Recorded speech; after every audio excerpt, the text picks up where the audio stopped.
પ્રવૃત્તિ 8 વાંચો. ઢોલકપુરનો ભીમ. ઢોલકપુરનો બળિયો ભીમ, શરણાઈપુરનો શશી, ઢોલ વગાડે ઢમ ઢમ ઢમ ને ગીતો ગાતા હસી. ઠુમક ઠુમક ઠુમ ઠુમકા મારી ભારે કરતા નાચ, તાતા થઈ થૈયા કરતા પડી ગઈ છે સાંજ. ભીમભાઈની ભારે કાયા ભૂખ લાગી કકડીને, બોરડીનું થડ હલાવે બેઉ હાથે પકડીને.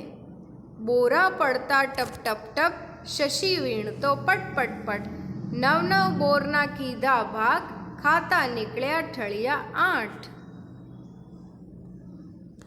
ઢોલકપુરનો ભીમ. તો આ કાવ્યમાં બે બાળકોની વાત કરવામાં આવી છે. એક છે ઢોલકપુરનો ભીમ અને બીજો છે શરણાઈપુરનો શશી. તો આ ભીમ અને શશી બંને ઢોલ વગાડે, ગીતો ગાય, ઠુમક ઠુમક નાચે અને મજા કરે. તો મજા કરતાં કરતાં સાંજ પડી ગઈ અને બંનેને ભૂખ લાગી ગઈ.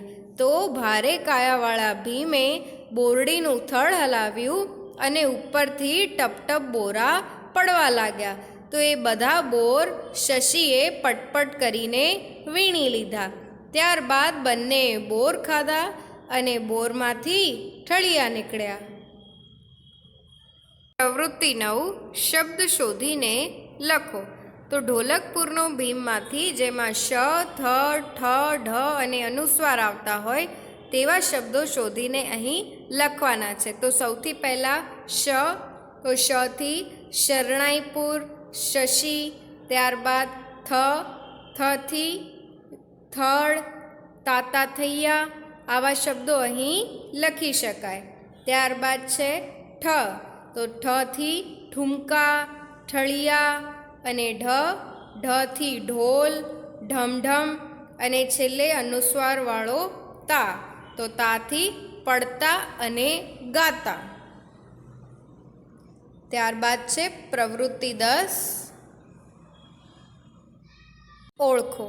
તો સૌથી પહેલાં આપણને કયું ચિત્ર આપેલું છે? સૌથી પહેલાં જે ચિત્ર છે એનું નામ છે ઢોલ. ત્યારબાદ કયું ચિત્ર છે? આ ચિત્ર છે થડનું. ત્યારબાદ શરણાઈ અને ઠળિયા. પ્રવૃત્તિ 11 3 વાર આંગળી ફેરવો. તો જે અહીં અક્ષર આપેલા છે તેની પર તમારે 3 વાર આંગળી ફેરવવાની છે અને લખો. તો અહીં આપેલા શબ્દો સુંદર અક્ષરમાં તમારે લખવાના છે. પ્રવૃત્તિ 13 શું જુદું લખાયું છે તેની ફરતે ગોળ કરો. નંબર 1 બળિયો ભીમ ઢોલ વગાડે. તો શું આપેલું છે? ભળિયો ભીમ ઢોલ વગાડે. તો ખોટું છે ભ અને ઠ. એવી રીતે આપણે નંબર 2 જોઈએ. શશી ઠુમક ઠુમક ઠુમકા મારે છે. અને નીચે શું આપેલું છે? શશી ઢુમક ઢુમક ઢુમકા મારે છે. તો અહીં શું ખોટું છે? ઢ. તો તેની ફરતે તમારે ગોળ કરવાનું. ત્યારબાદ છે 3 નંબર ભીમ બોરડીનું થડ હલાવે છે. તો ભીમ બોરડીનું શડ હલાવે છે. તો ખોટું છે શ. ત્યારબાદ શશી શરણાઈ વગાડે. તો નીચે લખ્યું છે થશી થરણાઈ બગાડે. તો શની જગ્યાએ થ લખેલું છે એટલે આની ફરતે ગોળ કરીશું. અને વગાડેની જગ્યાએ લખેલું છે બગાડે. તો આપણે બની નીચે પણ ગોળ કરીશું. પ્રવૃત્તિ 14 ગાઓ. બા પેલા બાગમાં દોડી દોડી જાઉં, નાના છોડવાને પાણી પાઉં પાઉં પાઉં. તો આ કાવ્યમાં એક બાળકની વાત કહેવામાં આવી છે કે બાળક પોતાની બાને કહે છે કે હું પેલા બાગમાં દોડી જાઉં અને ત્યાં નાના છોડવાને પાણી પાઉં. તો બાળક એક બાગમાં જવા માંગે છે અને ત્યાં રહેલા નાના છોડવાને પાણી પાવા માંગે છે. આંબાની ડાળે ટહુકે કોયલડી, કોયલની સાથે ગાઉં ગાઉં ગાઉં. તો એ બાગમાં એક આંબાનો ઝાડ છે અને તેની ડાળીએ કોયલડી ટહુકે છે, એટલે કે કોયલ સુંદર બોલે છે. તો બાળક કહે છે કે હું પણ તે કોયલડી સાથે ગાઉં. બાળકને કોયલ સાથે મધુર અવાજમાં ગાવું છે. ત્યારબાદ વડલાની ડાળે બાંધ્યો છે હિંચકો, હિંચકે હિંચકા ખાઉં ખાઉં ખાઉં. એટલે પેલા બાગમાં એક વડલાનું ઝાડ છે અને વડલાના ઝાડે હિંચકો બાંધેલો છે. તો બાળકને એ હિંચકા પર હિંચકા ખાવા છે. ત્યારબાદ ફૂલડે ફૂલડે ઉડે પતંગિયા, હું તો એને પકડવા જાઉં જાઉં જાઉં. તો બાગની અંદર સુંદર મજાના ફૂલો છે અને એ ફૂલોની ઉપર સુંદર પતંગિયા ઉડે છે. તો બાળક કહે છે કે હું એ સુંદર ફૂલોની ઉપર ઉડતા પતંગિયાને પકડવા માંગુ છું. ત્યારબાદ હરિયાળા બાગમાં નાચે છે મોરલો, મોરલો બોલે મેં આઉં આઉં આઉં. એટલે એ જ હરિયાળા બાગમાં એક સુંદર મજાનો મોરલો છે અને મોરલો નાચે છે અને મોરલો બોલે છે નાચતી વખતે મેં આઉં આઉં આઉં.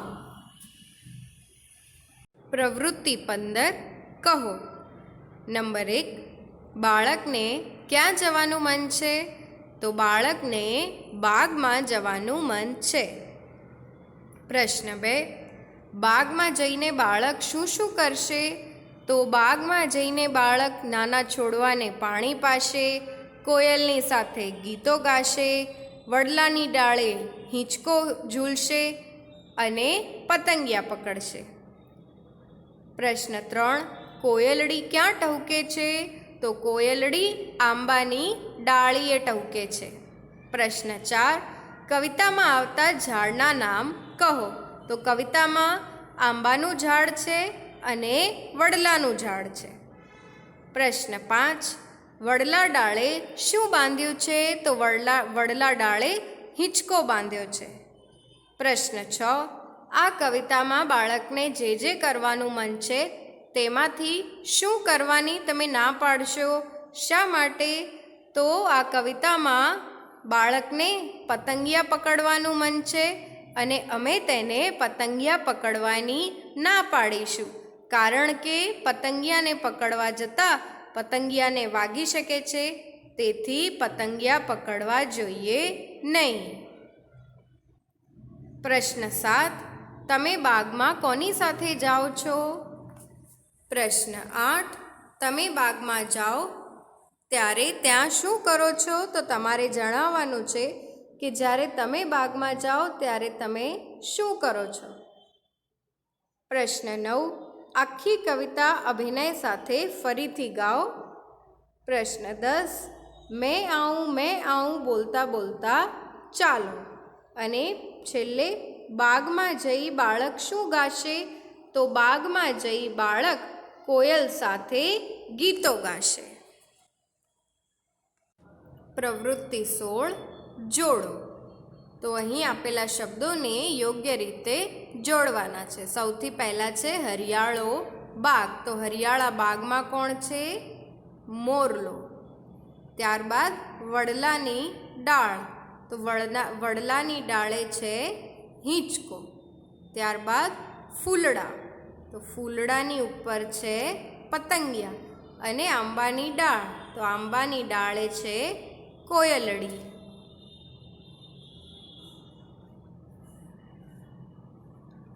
ત્યારબાદ પ્રવૃત્તિ 17 ગીતમાંથી આખો શબ્દ શોધીને લખો.